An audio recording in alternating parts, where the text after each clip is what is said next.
Assalamualaikum warahmatullahi wabarakatuh. Innal hamdalillah nahmaduhu wa nasta'inuhu wa nastaghfiruh wa na'udzu billahi min sururi anfusina may yahdihillahu fala mudhillalah wa may yudlil fala hadiyalah. Asyhadu an la ilaha illallah wahdahu la syarikalah wa asyhadu anna Muhammadan abduhu wa rasuluh la nabiyya ba'dah.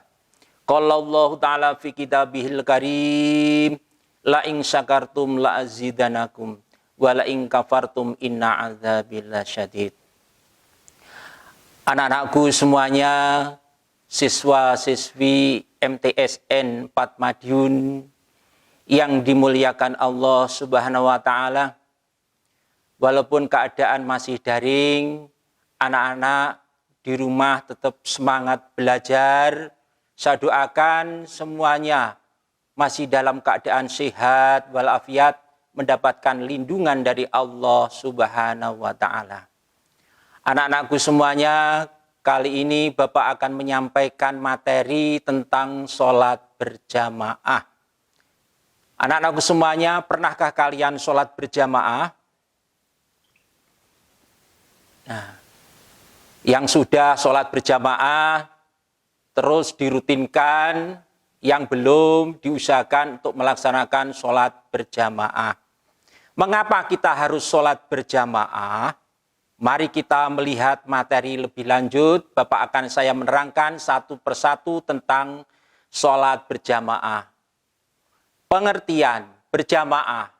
Berjamaah artinya berkumpul atau bersama-sama. Kalau digandengkan sholat berjamaah, adalah sholat yang dilaksanakan bersama-sama 2 orang atau lebih dengan imam dan makmum. Ini anak-anakku sekalian. Sebagaimana sabda Rasulullah SAW, as-sholatu jama'ati tafdolu ala sholatil faddi bisaba'i wa isrina. Hadis yang diriwayatkan oleh Bukhari wa Muslim dan Ibnu Umar. Ini yang menjadikan dasar begitu pentingnya sholat berjamaah. Artinya, sholat berjamaah itu lebih, ya, saya ulangi, sholat berjamaah lebih utama dari sholat sendirian dengan 27 derajat. Ini pentingnya sholat berjamaah dibandingkan dengan sholat sendirian. Adapun hukumnya, anak-anakku semuanya, hukum di dalam sholat berjamaah adalah sunnah mu'akkadah. Artinya, yaitu sunnah yang sangat dikuatkan. Terutama anak-anak laki, ini ya, menjadikan imam, ya, walaupun di rumah, lebih-lebih di masjid, ya, untuk melaksanakan sholat berjamaah. Bahkan Nabi pun, ya, tidak pernah tidak melaksanakan sholat berjamaah. Beliau, Kanjeng Nabi Muhammad SAW, rutin di dalam melaksanakan sholat berjamaah, kecuali ada aral tertentu. Ini. Adapun ketentuan sholat berjamaah, anak-anakku semuanya, ini yang pertama yaitu syarat menjadi imam. Syarat menjadi imam. Ini. Yang pertama harus fasih, bacaannya harus jelas. Ini laki-laki, harus laki-laki, bisa mengimami laki-laki dan perempuan. Yang kedua, perempuan tidak boleh mengimami makmum laki-laki.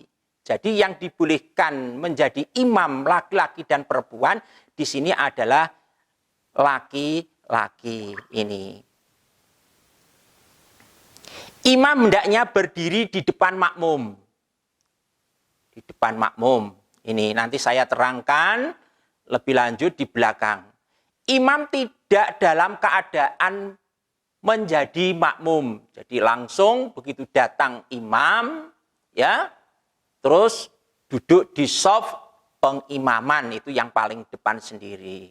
Ini syarat untuk menjadi imam. Adapun syarat untuk menjadi makmum, yang pertama, makmum hendaknya berniat mengikuti imam.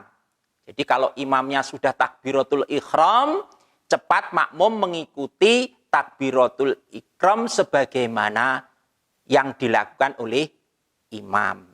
Makmum hendaknya mengetahui gerakan imam. Karena sudah menjadi makmum, maka harus mengikuti gerakan bacaan imam. Makmum hendaknya berdiri di belakang imam. Jadi tidak boleh sejajar dengan imam, harus di belakangnya imam.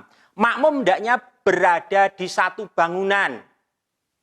Maksudnya di sini, sholat di dalam berjamaah itu tidak boleh sholatnya itu di rumah, terus mengikuti jamaah di musola atau di masjid.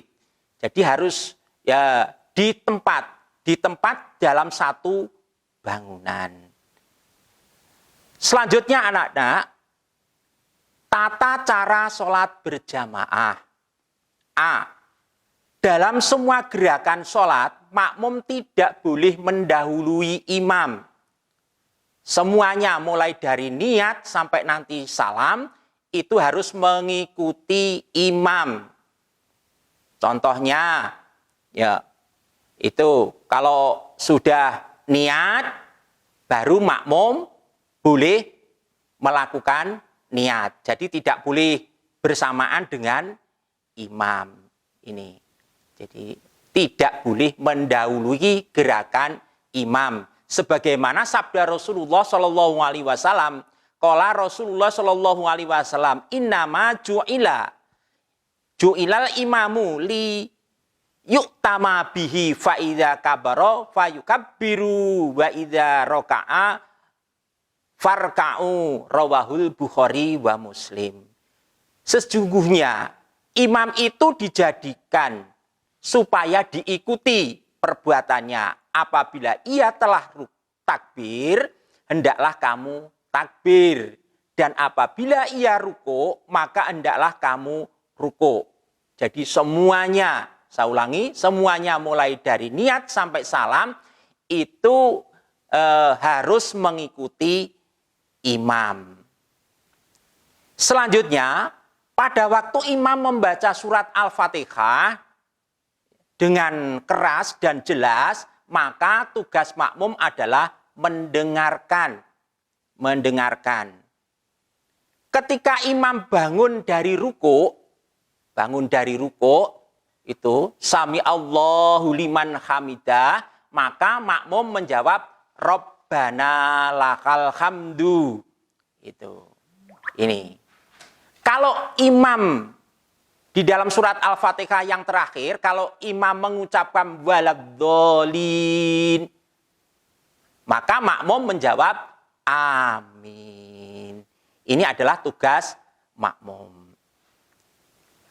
Pengaturan shaf atau barisan di dalam sholat berjamaah. Ini. Bila makmum hanya satu orang, makmum berdiri di sebelah kanan, agak ke belakang. Saya ulangi, makmum duduknya di sebelah kanan agak ke belakang karena masih satu orang.